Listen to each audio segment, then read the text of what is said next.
مقصد حیات، جن و انس کی تخلیق کا مقصد۔ قال اللہ تعالی وما خلقت الجن والانس الا لیعبدون، اللہ تعالیٰ نے فرمایا کہ میں نے جنوں اور انسانوں کو پیدا نہیں کیا مگر اس لیے کہ وہ میری عبادت کریں۔ گویا ہم اللہ کی عبادت کے لیے بنائے گئے ہیں۔ ہم کچھ بھی کر لیں، اگر ہم عبادت نہیں کرتے تو ہم اپنی زندگی کے مقصد کو پورا نہیں کر رہے۔ وقال اللہ تعالی الذی خلق الموت والحیاة لیبلوکم ایکم احسن عملا وہو العزیز الغفور، اور اللہ تعالیٰ نے فرمایا وہ جس نے موت اور زندگی کو پیدا کیا تاکہ تمہیں آزمائے کہ تم میں سے کون عمل میں زیادہ اچھا ہے، تم میں سے کون عمل میں زیادہ اچھا ہے۔ یعنی اللہ تعالیٰ ہم میں یہ دیکھ رہے ہیں ہم کس چیز میں اچھا بننے کی کوشش کر رہے ہیں۔ ہم میں سے ہر ایک کو اپنا اپنا جائزہ لینا چاہیے۔ عموماً ہم کس کس چیز میں اچھا بننے کی کوشش کرتے ہیں؟ شکل و صورت اچھی ہو، ڈریسنگ اچھی ہو، جاب اچھی ہو، گھر اچھا ہو، گھر کو اچھا خوبصورت سجا لیں، بنا لیں۔ لیکن اللہ سبحانہ وتعالیٰ یہ دیکھتے ہیں کہ ہمارے ذاتی عمل، ہماری پرسنل لائف، ہمارا اللہ کے ساتھ تعلق اور بندوں کے ساتھ تعلق کیسا ہے، اور وہی بہت زبردست، بے حد بخشنے والا ہے۔ سیدنا علی بن ابی طالب کہتے ہیں دنیا پیٹ پھیر کر جا رہی ہے، یعنی ہر دن منہ موڑتا چلا جا رہا ہے، ختم ہو رہا ہے، اور آخرت سامنے آ رہی ہے، اور ان دونوں میں سے ہر ایک کے چاہنے والے ہیں۔ بس تم آخرت کے چاہنے والے بنو اور دنیا کے چاہنے والے نہ بنو، کیونکہ آج تو عمل کا موقع ہے اور حساب نہیں، کل حساب ہوگا اور عمل کا موقع نہیں، لہذا کل کی تیاری کرو۔ آخرت دار القرار ہے۔ قال اللہ تعالی انما هذه الحیاۃ الدنیا متاع وان الآخرۃ ہی دار القرار، یہ دنیا کی زندگی تو معمولی فائدے کے سوا کچھ نہیں، اور یقیناً آخرت ہی رہنے کا گھر ہے۔ تو ہمارا اصل گھر یہاں نہیں، وہاں ہے۔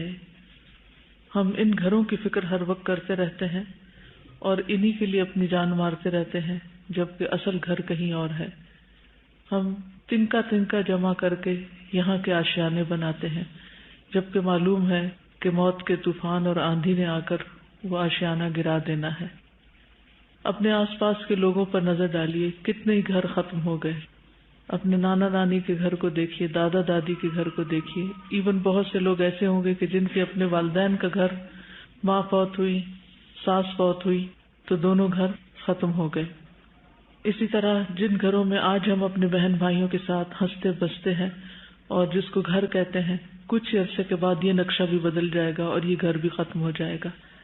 تو اصل گھر ہمارا آخرت کا گھر ہے۔ وما هذه الحیاۃ الدنیا الا لہو ولعب وان الدار الآخرۃ لہی الحیوان لو کانوا یعلمون، اور دنیا کی یہ زندگی نہیں مگر ایک دل لگی اور کھیل، اور بے شک آخرت کا گھر یقیناً وہی اصل زندگی ہے اگر وہ جانتے ہوتے۔ ان آیات کا پڑھنا اور ترجمہ کر کے بتانا کیا مشکل کام ہے؟ اگر خود سے آپ کو یہ آیات تلاش کرنی پڑتی اور ان کے ترجمے ڈھونڈنے پڑتے اور پھر لکھنا پڑتا اور نوٹس بنانے پڑتے جن میں کئی غلطیاں ہوتی، پھر کسی کو بتانے میں کتنی مشکل تھی۔ تو ایسی کتابیں اگر آپ کے پاس ہوں تو درس دینا بھی کچھ مشکل نہیں، یعنی کہیں بھی آپ درس کی سیریز شروع کر سکتے ہیں۔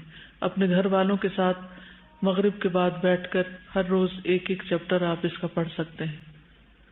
آپ خود بھی پڑھ سکتے ہیں، آپ ان سے بھی پڑھوا سکتے ہیں اگر وہ پڑھے لکھے ہوں۔ اصل مقصد تذکرہ ہے، یاد دہانی ہے۔ یہ باتیں ہمیں پتہ ہوتی ہیں لیکن ہم پھر بھول جاتے ہیں، بار بار بھولتے ہیں، تو ان باتوں کو عام کرنے کی ضرورت ہے۔ حضرت عمر بن عبدالعزیز ہر روز رات کے وقت علماء کی مجلس قائم کرتے اور ان میں بیٹھ کے صرف موت کو یاد کرتے کہ وہ زیادہ بڑا مسئلہ ہے، اور ہم دنیا کے مسائل حل کرتے کرتے ختم ہوتے چلے جا رہے ہیں، اور وہ ہیں کہ کہیں ختم ہوتے نہیں۔ تو جو شخص آخرت کو اپنا مقصد بنا لیتا ہے اس کی دنیا بھی آسان ہو جاتی ہے۔